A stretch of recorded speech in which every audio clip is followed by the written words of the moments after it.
Ladies and gentlemen, boys and girls, he, she's, they, thems, non-binaries, welcome back to the channel. We are going to be talking about, the fuckery that's going on in Venezuela, and also talking about the young Republican group chat that leaked and showed everybody how racist Republicans are to zero shock or surprise. But first, it is October 18th, 2025, and that date is significant because today is the No Kings protest, which is a coordination of several thousand different protests going on across the country, condemning the political situation we find ourselves in currently with our tyrant God King, Donald John Trump. I'm sure if you have two eyes and at least 3 or 4 working brain cells, you can see just how truly fucked we are in terms of our political climate. And today is a good opportunity to demonstrate to the government just how unhappy we are as a society. I will be attending my local No Kings protest in about 2 hours, so I'm trying to get this video out as quickly as possible. But yeah, let's get into what's going on in Venezuela. United States President Donald Trump confirmed on Wednesday that he has authorized the CIA to carry out secret operations in Venezuela.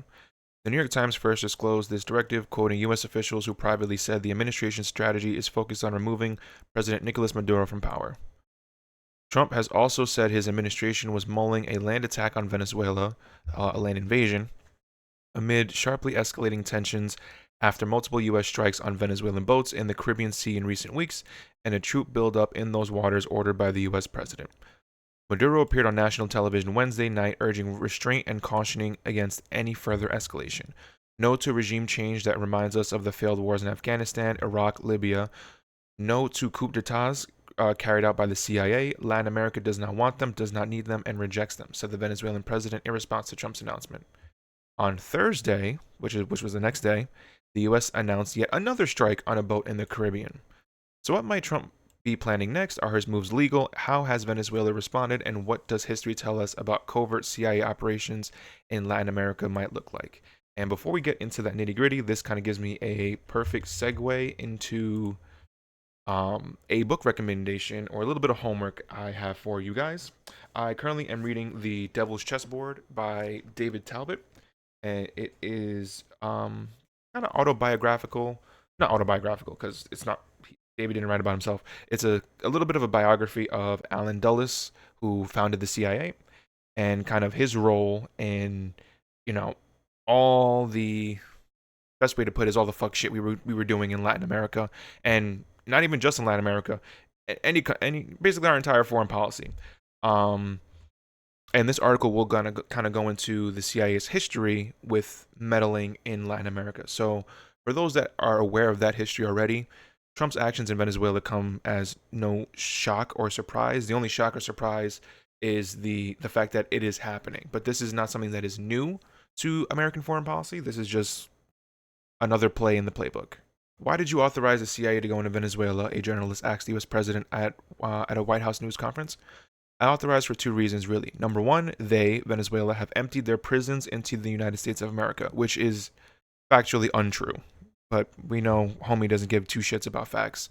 And the other thing are drugs. We have a lot of drugs coming in from Venezuela, and a lot of Venezuelan drugs come in through the sea. So you get to see that, but we're going to stop them by land also, he added, which again is also untrue.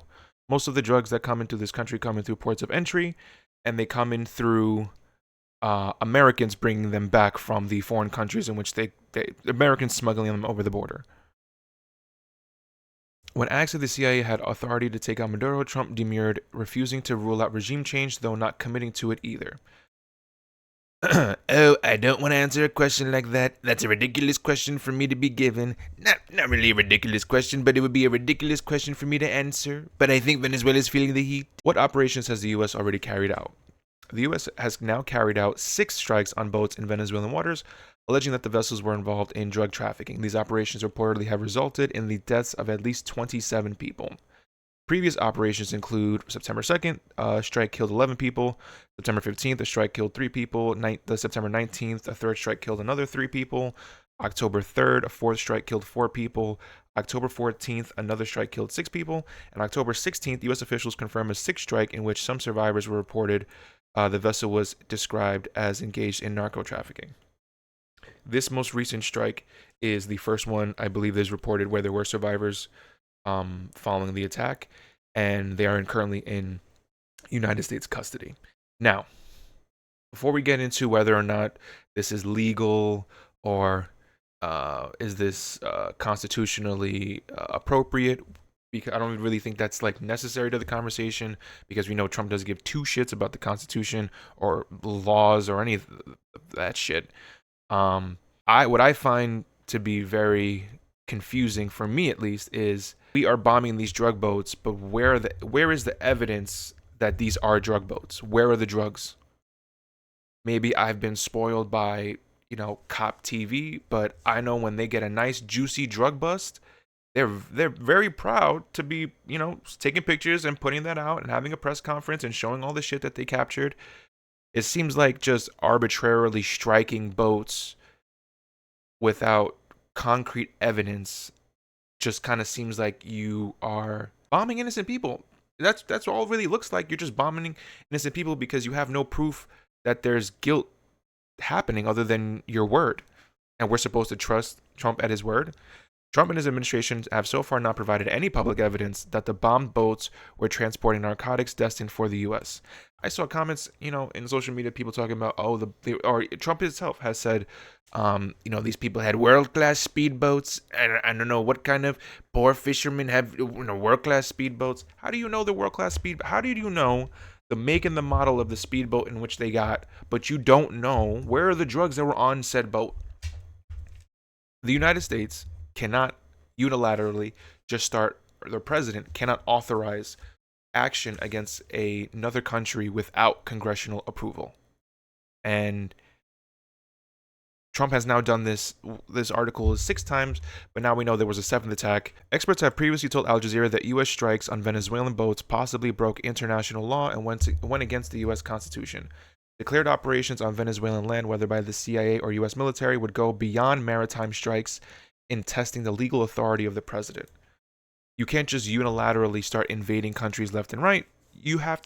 Congress has to do that. The War Powers Act, or War Powers Resolution of 1973, is a federal law that requires the U.S. president to obtain congressional approval before committing to war. It also mandates that the president notify Congress within 48 hours of initiating any military action. Feen told Al Jazeera that there would need to be a public vote in Congress for the approval of such a strike, and such a vote has not taken place. Now, because the Trump administration is just unilaterally bombing people left and right and then branding them as narco-terrorists, turns out Venezuela's ambassador to the UN, Samuel Moncada, condemned on Thursday a recent U.S. strike on a small boat in Caribbean waters that killed 6 people, calling it a new set of extrajudicial executions. He called on the UN Security Council to investigate what he called a series of assassinations, noting there have been 5 lethal attacks and 27 reported deaths since the strikes in the Caribbean began in September. Among those believed to have been killed in the latest strike that occurred Tuesday are 2 fishermen from Trinidad and Tobago, whom Moncada referenced in his speech. As Moncada spoke at the UN on Thursday, people in the sleepy fishing town of Las Cuevas in northern Trinidad mourned the disappearance of Chad Joseph. His relatives believed he was killed in the strike, although they offered no other evidence that he was aboard the boat that was hit. The Trinidad and Tobago Guardian, a local newspaper, reported that also missing is a man only identified as Samaru. Again, I ask, where are the arrests? Where are the targets of said operation? Because if you can identify that these people are operating a drug boat, who are the drug dealers that are operating the drug boat? Don't you have organization? Don't you have, your drug runners and so on and so forth? Where is the intel that you're presenting to us, the American people, to make your case that this Venezuelan strike is necessary?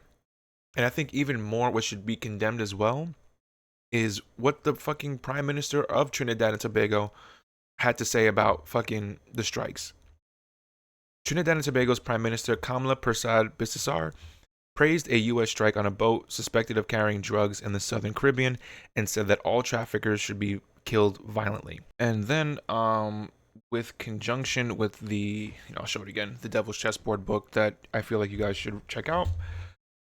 This is a map of the South American countries in which the CIA and the U.S. have had their hand in after the 1940s, after World War II.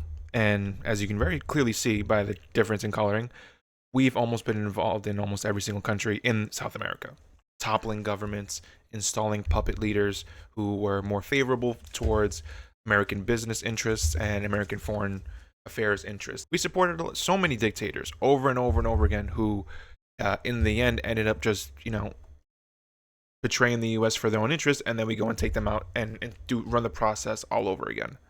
We have in the 1950s. In 1954, elected Guatemalan President Jacobo Arbenz was toppled by local fighter groups backed by the CIA under President Dwight Eisenhower. Arbenz had sought to nationalize the company, stoking fears within the U.S. of more socialist policies in the country.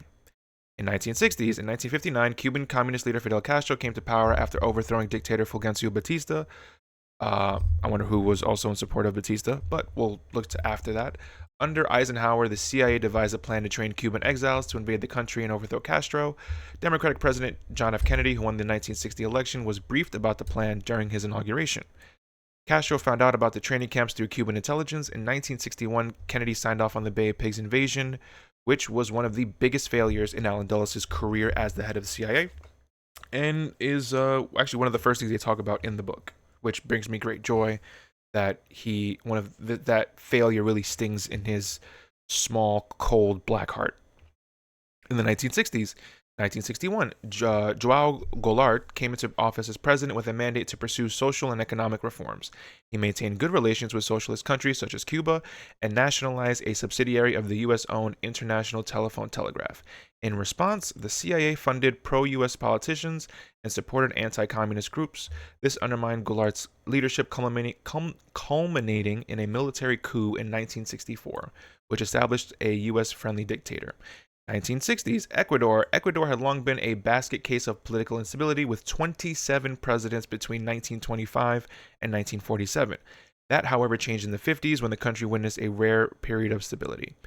It was not to last. By the 1960s, the U.S. was worried about pro-Cuba policies of President Jose Velasco Ibarra and his Vice President Carlos Julio Arosemena, who in fact advocated even closer relations with Soviet bloc nations. The CIA, using labor organizations as its conduits, financed the spread of anti-communist sentiment in the country. 1960s, 1970s in Bolivia. And I won't get into any more because it's kind of like just rinse and repeat for the most part, but just to point out some of the biggies. 1970s in Chile was Salvador Allende, and that was Augusto Pinochet. 1970s was Operation Condor, which was that was the one. The article's right here, but just off the top of my head, was that the one where they just started going around in different South American countries, rounding up journalists, supposed communists, just people, anybody who was pissed off with, these dictatorial replacements, and then, they would just like disappear people. In 1975, the CIA supported right-wing military dictatorships in 6 Latin American countries and setting up a transnational network of terror called Operation Condor. This began during the presidency of Gerald Ford. These countries included Argentina, Bolivia, Brazil, Chile, Uruguay, and Paraguay. The operation was aimed at crushing political dissidents, leftists, and communist sympathizers. The dictatorships used a shared database to monitor dissidents and their families across state borders. They used tactics such as exchanging intelligence, information, prisoners, and torture techniques. Under the operation, at least 97 people were assassinated, according to Plan Condor. 1980s in El Salvador, 1980s in Grenada, 1980s in Panama, and now in 2025, Venezuela. Now, this begs a question. Why does the United States want to invade and potentially take over Venezuela? Why else? Earl, good old Earl. Venezuela is endowed with significant natural resources, making it a notable player in global commodities, particularly oil. Located in northern South America, the country boasts the largest proven oil reserves in the world, with approximately 298 billion barrels as of 2014. The oil industry is a crucial component of Venezuela's economy, contributing about 90% of its export revenues and supporting a trade surplus. In addition to oil, Venezuela's resources include substantial deposits of natural gas, iron ore, and bauxite, the latter being a key ore for aluminum production.